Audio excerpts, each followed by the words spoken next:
I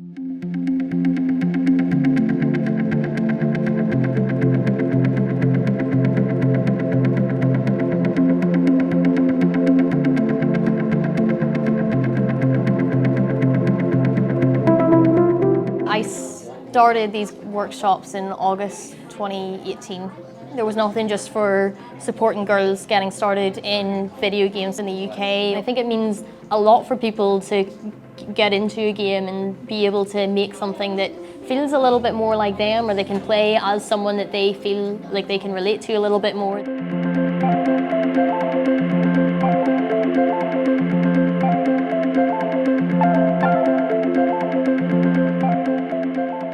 I am a producer in the games industry and I work freelance. Don't often get to work with other women. You want there to be people like you that you can turn to and understand your background and your experiences. So this was all about kind of bringing young girls into the industry by giving them the confidence to do it at this age, to not kind of stop them from second guessing themselves and let them know that there is a place here for them.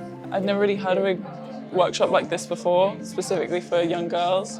I didn't even think of video games as a job, as an option, until I was an adult, so I think it's a great idea to get girls into coding, because I think it's not really something they're encouraged to do at school. I think we were really surprised at how girly the games are. When I started in games, I made a real effort to not be girly, because I thought people would make fun of me, but they're quite unashamed of I like mermaids and dolphins and stuff, and that's cool because you don't see that a lot in games.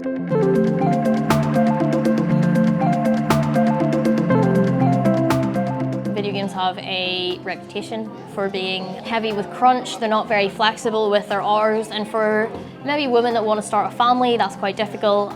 There's also just that it is male dominated. If people do get role models and they get to see other women doing this and being successful in games, that can really help someone understand that there is somewhere here for them.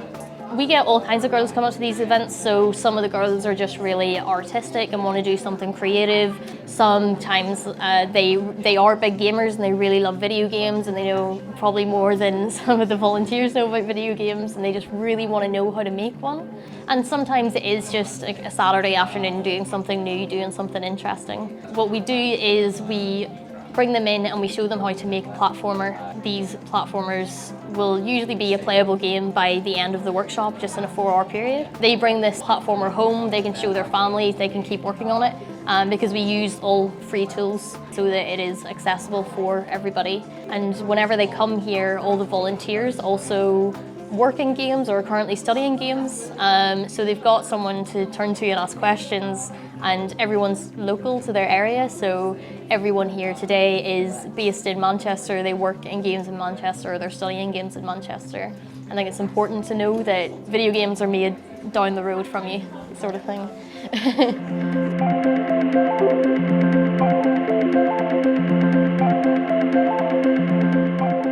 I have enjoyed today. It's my first time making my own game. It's about this girl, a robber has took her to a forest. The robber has run away and he's dropped all his gems, so you have to find the key to go to the next level and collect all the gems. I'm making a platformer game and she plays a purple cat called Heather. You push the loaf of dough into the basket by the cat. I just like playing games. It's just what I do in my spare time. At home, I like to play coding games, and I like to play games on my Nintendo Switch and 3DS.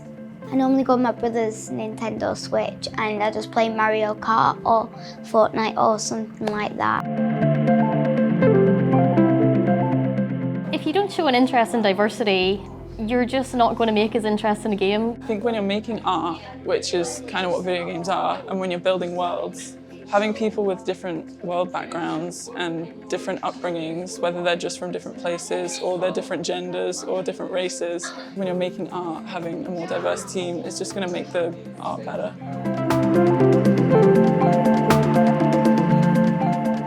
Just fun.